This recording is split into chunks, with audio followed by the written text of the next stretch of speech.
2019 was the best year for music in the 2010s. Hello, I'm Chris, and I listen to a lot of music, like a lot. Especially this year, since my work commute looks something like this.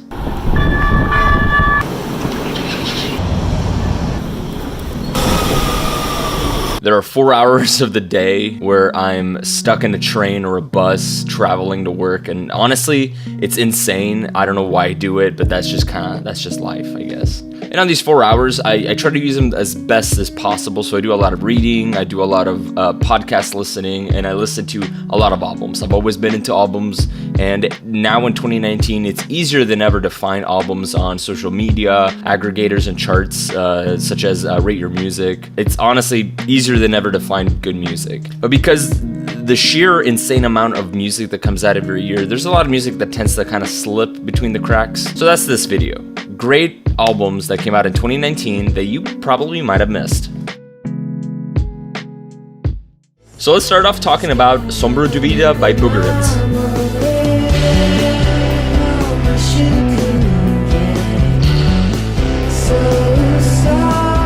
Boogarins are a Brazilian psych rock 4-piece, and this is their 4th album. It's a mix of jingle pop, dream pop, plunderphonics, a little bit of shoegaze. It's very trippy. It's got these great intricate vocal melodies. The singer, Fernando, has these very docile, boyish vocals, and they just work very well with the jangly, angular music. They're very melodic. Some songs are very spacey and psychedelic, while others have these like pulsing rhythms and driving beats. It's all very great. It was rated by Pitchfork. They'd give it a pretty good review, but not the best rating. But other than that, I haven't found them being discussed by anyone else, especially this album.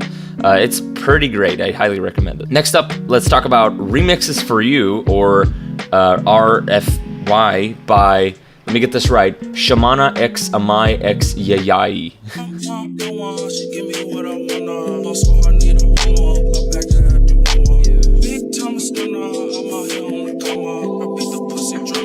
As the title indicates, this is actually not a full album. It's actually a collection of trap remixes done by these 3 very talented producers. It's kind of unclear if the 3 worked in tandem on these tracks or if each track was done by a different producer, but you really cannot tell. This is very cohesive. This is the perfect end of decade culmination of all trap conventions, and it actually kind of works as a deconstruction of the genre. You'll find pieces of music that you can kind of recognize, whether it be something by Lil Uzi Vert or someone else, and it's just so trippy and psychedelic, and it works both actively and passively. Like I can throw this on while I'm cleaning my house and, you know, not really pay attention to it, and it works just as well as if you're, you know, in your room in the dark listening to it, and just honestly fantastic. At number 3, we have Love is a Landmine by I Know Leopard.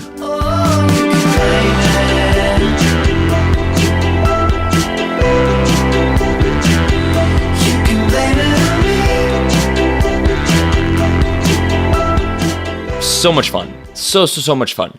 It's probably what someone in the year 2019 thinks ABBA sounds like if they've never heard of ABBA before. I don't know if that makes the album sound appealing to you, or that could actually sound pretty bad to a lot of people. But it's really fantastic. It's good synth pop with a lot of really driving guitars, synth leads, great vocals. It's just very tongue-in-cheek. It's so cheeky and fun. I really enjoyed it. Like, this is some of the most fun I've had with an album in 2019. At number 4, I should stop saying numbers because this is not a best of. These are no order. Nonetheless, at number 4 we've got Bruiser and Bicycles, Would Come Find Me.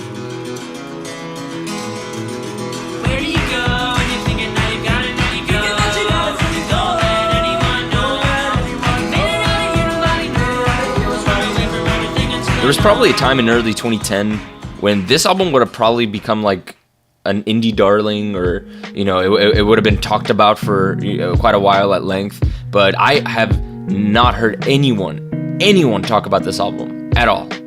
Like, it has what, like 40 ratings on Rate Your Music. It's insane. These 2 guys, it's a 2-piece. They took a lot of pointers from early Dodos, from Animal Collective, Song Tongue's era, and also a lot of the microphones, and just for good measure, a little bit of Midwestern emo tossed into the mix. This is the perfect marriage of freak folk and emo music that I've ever heard. I never even thought that those two genres could mix and match in any way, but this is fantastic. The songwriting is just so good. The songs just get stuck in my head. I can't stop thinking about them. Next up, let's talk about Amadjar by Tinariwen.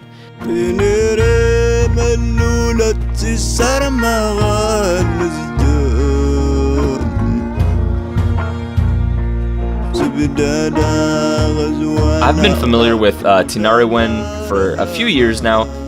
If you're not familiar with them, look them up. Take a deep dive into the rich, just insane story of this band. This is honestly more of a political group than a band at this point, but every single album they make is fire, and this is no exception. They're expert at painting these pictures of just grim and dark unrest and war and famine and just unease. The lyrics in this album could easily fit on death metal or black metal or something like that. They're just so dark. Instead, you find them on this, which is pretty much a blues album. It's really quite an experience. It just paints this like image of the desert, and I just love it. I just love it. At number 6, let's talk about Firezone by SFV Acid.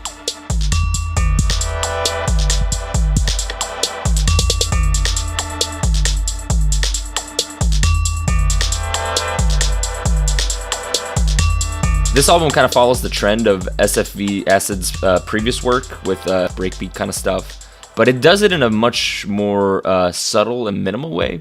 SFV has really perfected this genre down to a science at this point. Each and every track in this album accomplishes exactly what it needs to. This album is robotic and pulsating. At times it's minimal, while other times it just explodes into these like electric shock waves. While it's a little bit less inspired by European house than his previous albums, while taking pointers from American genres such as hip-hop and West Coast G-Funk, which you really wouldn't expect on this album, but it's honestly pulled off really well. It's a short listen. You can honestly throw it on and it'll set the mood for anything you're doing, whether it be jogging or sitting on a train for 2 hours. At number 7, I want to recommend Points by Dots Tokyo, or Tokyo Dots, or ... however you want to call them.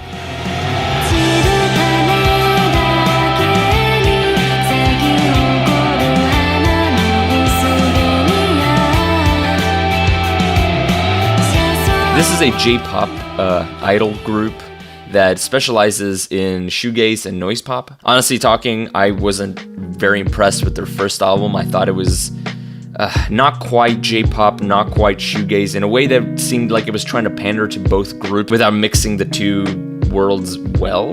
But thankfully, this album, Points, throws everything out of the window. It has J-pop sensibilities, sure, but at the end of the day, it's this crunchy shoegaze full of really cool textures. Every now and then they throw in even some really cool electronic pieces, sort of along the lines of something that Haruna Muri would have done. Sadly, this group disbanded shortly after this album came out, so Points is pretty much all we have from this group, and I think that if you're into shoegaze or into J-pop, you're gonna find something to like on this one. Next up, I want to recommend Everybody Split by Possible Humans.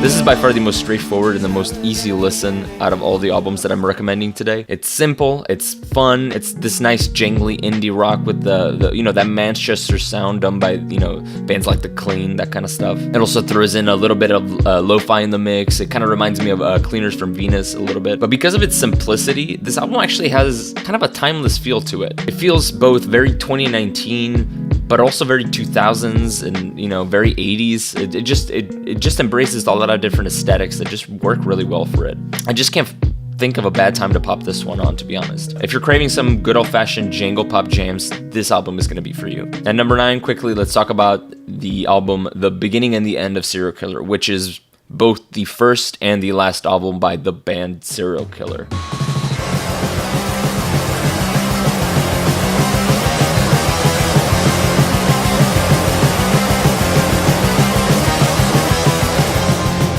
This is a hardcore punk album. It hits very hard. It's very violent.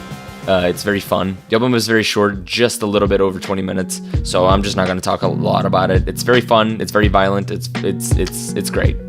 Give it a listen. And finally, let's talk about what I think is probably one of the best hip-hop albums to come out this year, and I haven't heard anyone talk about it. It's Death Dimensions by Pantheon. Secret shopper, I'm a shopper, shoot it, let it rain. Kobe Bryant, when I open eyes, I felt it. As your neck just like a Pendleton. Told you your doom is more imminent.